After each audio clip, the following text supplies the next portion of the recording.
Good morning everyone. Chemistry chapter second atomic structure class 11th के लिए हम आज लेके आए हैं topic atomic structure chapter second है और आज इस चैप्टर को स्टार्ट करेंगे।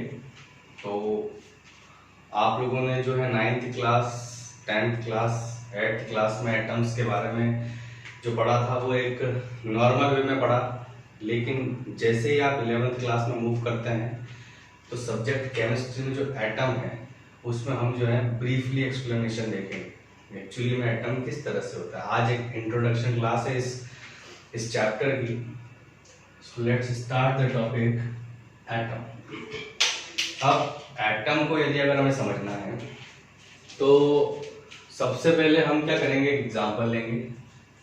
पहले एग्जांपल देखेंगे, उसके बाद फिर हम एटम की डेफिनेशन पे जाएंगे। जैसे कि हमने क्या किया है, यहाँ पर लगभग जो पीरियडिक टेबल है, पीरियडिक टेबल में लगभग 100 से more than 100 elements present in the periodic table, ठीक है। लेकिन हमने यहाँ पर 30 एलिमेंट्स लिए हैं पीरियडिक टेबल के।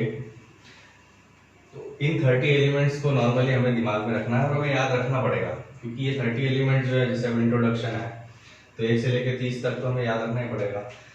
सबसे पहले हमने जो है, जब भी हम इंग्लिश की क्लास में आए, जब हम हुए तो सबसे पहले ABCD सीखी, उसके बाद ही इंग्लिश आई है। गिनती सीखी है, उसके बाद ही बड़ी बड़ी कैलकुलेशन समझ में आने लगी है। तो उस केमिस्ट्री को समझने के लिए भी हमें ये 30 टाइप्स के जो हैं एलिमेंट्स को याद रखना पड़ेगा, ठीक। तो हाइड्रोजन से लगाकर hydrogen, helium, lithium, beryllium, boron, carbon, nitrogen, oxygen, fluorine, neon, cobalt, nickel, copper, zinc, ये 30 टाइप्स के हैं। तो इसमें हमको जो है सबसे पहले ये ध्यान रखना है कि ये 30 टाइप्स के एलिमेंट्स ही हमें पढ़ने हैं, ठीक। अब एटम जो है, डेफिनेशन पे जाए तो एटम क्या है, सबसे फाइनेस्ट पार्टिकल होता है किसी भी सब्सटेंस का। इस पूरी यूनिवर्स में जितने भी सब्सटेंस हैं उसका सबसे फाइनेस्ट पार्टिकल, जो कि क्या होता है, इनडिविजिबल इन केमिकल रिएक्शन। मतलब कोई भी केमिकल रिएक्शन अगर होती है तो एटम नहीं, एटम जो है वो इनडिविजिबल रहता है, मतलब उसे और ज्यादा तोड़ा नहीं जा सकता और न ही रिएक्शन में टूटता है, ठीक है।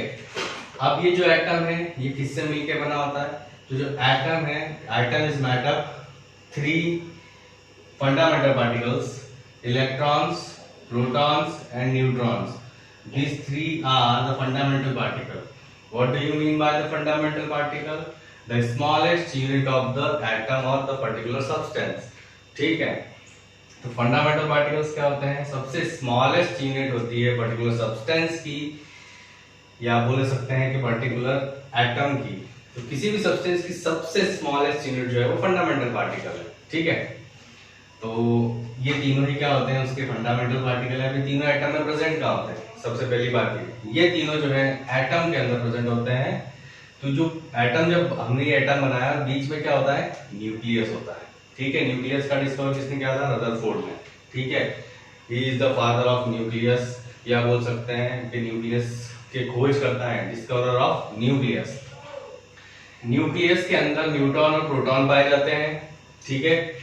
न्यूट्रॉन और प्रोटॉन पाए जाते हैं, इसीलिए इन दोनों को क्या कहा जाता है, न्यूक्लियॉन भी कहा जाता है, न्यूक्लियॉन्स कहा जाता है इन दोनों को, ठीक है। न्यूट्रॉन और प्रोटॉन कहाँ पाए जाते हैं, एटम के सेंटर में, न्यूक्लियस के अंदर। और इलेक्ट्रॉन्स कहाँ पाए जाते हैं, इलेक्ट्रॉन्स रिवॉल्व करते हैं अराउंड द न्यूक्लियस, मतलब न्यूक्लियस के चारों ओर क्या करते हैं, वो अराउंड जो है रिवॉल्व करते हैं, चारों तरफ घूमते हैं, ठीक है। अब ये तो बात हुई इन पार्टिकल्स की, ये पार्टिकल्स कहाँ रहते हैं, कैसे अरेंजमेंट होता है, आगे हम इसके बारे में और ब्रीफली पढ़ेंगे, पर अभी केवल जनरल इंट्रोडक्शन के वे में हम समझ रहे हैं। तो यहाँ पर हम देखेंगे फंडामेंटल पार्टिकल्स ये तीनों हैं।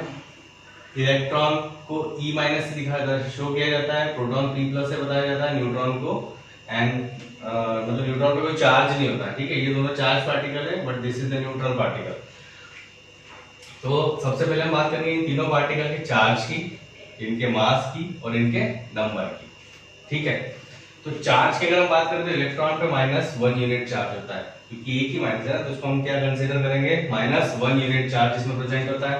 प्रोटॉन पे +1 यूनिट चार्ज होता है और न्यूट्रॉन पे कोई चार्ज नहीं होता, इसलिए हमने इसको बोल दिया है 0 चार्ज, ठीक। अब अगर हम बात करें मास की, तो जो इलेक्ट्रॉन है, ये electron, proton and neutron, electron का जो मास होता है वो कितना होता है 0.0005466 AMU। अब ये AMU क्या है? AMU is atomic mass unit. 1 AMU की वैल्यू कैसे निकाली जाती है? 1 AMU की वैल्यू कैसे निकाली जाती है? 1 AMU मतलब 1 gram of particular substance divided by the Avogadro number. जब आप 1 ग्राम को इससे डिवाइड करेंगे एवोगैड्रो नंबर से, तो आपकी AMU किसके बराबर होता है? 1.67 इंटू 10 टू द पावर 20-24 ग्राम के बराबर होता है। यहाँ पर हमने स्टार लगा रखा है, क्यों लगा रखा है? क्योंकि आप इससे इसमें डिवाइड करके देखेंगे तो आपकी जो वैल्यू आएगी वही आएगी। ये हमने अप्रॉक्स वैल्यू लिखी है, तो आप इसको जो है 1 के अंदर इससे डिवाइड करके देखेंगे तो आपका आंसर जो आएगा वो आपकी AMU की वैल्यू होगी। तो इसको ध्यान रखिएगा, ठीक है। आप डेफिनेशन कैसे निकालेंगे? तो डेफिनेशन बताने का तरीका क्या है? एक AMU की मास ऑफ कार्बन 12 एटम, मतलब कार्बन जो है इस पूरी पीरियोडिक टेबल का सबसे इंपॉर्टेंट पार्टिकल होता है, और इसी के कारण से इंपॉर्टेंट पार्टिकल क्यों बोला है? क्योंकि कार्बन एक ऐसा एलिमेंट है जो हर तरह के काफी सारे कंपाउंड, लगभग 80% कंपाउंड ऐसे होते हैं जिनके अंदर कार्बन पाया जाता है, और कार्बन के ही कंपाउंड कहलाते हैं वो, और कोवैलेंटली जुड़े होते हैं कार्बन के साथ में, ठीक है। इसलिए कार्बन के भी C12 एटम को कंसीडर किया गया है। तो 1 AMU is equals to mass of C12 carbon atom divided by 12। जितना उसका मास है उसको डिवाइड करेंगे तो मास ऑफ C12 कार्बन एटम और उसका जो एटॉमिक मास है उसका रेशो क्या कहलाता है? AMU, ठीक है, या 1 AMU बोल सकते हैं। क्लियर? तो ये तो एक जनरल डेफिनेशन होगी। बुक में आप लोग देखेंगे तो थ्योरेटिकल पढ़ लेना, मैंने केवल जनरल में समझाया आपको कि C12 कार्बन 12 का जो एक एटम है उसकी वैल्यू या उसका मास डिवाइडेड बाय उस कार्बन का एटॉमिक मास, मतलब ये मास जो है कार्बन 12 की बात कर रहे हैं तो उसका एक एटम ले रहे हैं, कार्बन 12 एटम जो है ना वो लिया है और उसको 12 से डिवाइड किया है। आप मास से डिवाइड मत करो, आप कैसे करोगे? 12 से डिवाइड करोगे तो जो भी वैल्यू आएगी वो किसकी आएगी? 1 AMU के बराबर होगी। क्लियर? अब वहीं पे प्रोटॉन की बात करेंगे तो प्रोटॉन का जो मास होता है कितना था? 1.000727 AMU, ठीक है, ये पॉजिटिव यूनिट है, ठीक। वहीं न्यूट्रॉन का देखें तो 1.000866 AMU। ये दोनों लगभग क्या है? इक्वल है, इसलिए प्रोटॉन और न्यूट्रॉन का चार्ज लगभग इक्वल माना जाता है। तो हम इसको राउंड अप में अगर देखें तो हम क्या बोल सकते हैं? प्रोटॉन का चार्ज क्या होता है? 1 AMU, और न्यूट्रॉन का चार्ज क्या होता है? 1 AMU, क्योंकि ये क्या है? 1 से थोड़ा ज्यादा है, ये भी 1 से थोड़ा ज्यादा है, तो अपन 1 AMU कंसीडर कर सकते हैं। लेकिन इसे 1 AMU नहीं कह सकते क्योंकि तो बहुत ही छोटा है। यहाँ डेसिमल के बाद 3 जीरो है, उसके बाद कोई डिजिट हमको देखने को मिल रही है, यहाँ डेसिमल के पहले ही 1 दिख गया हमको, तो काफी ज्यादा डिफरेंस होता है इनके मास के अंदर, ठीक है।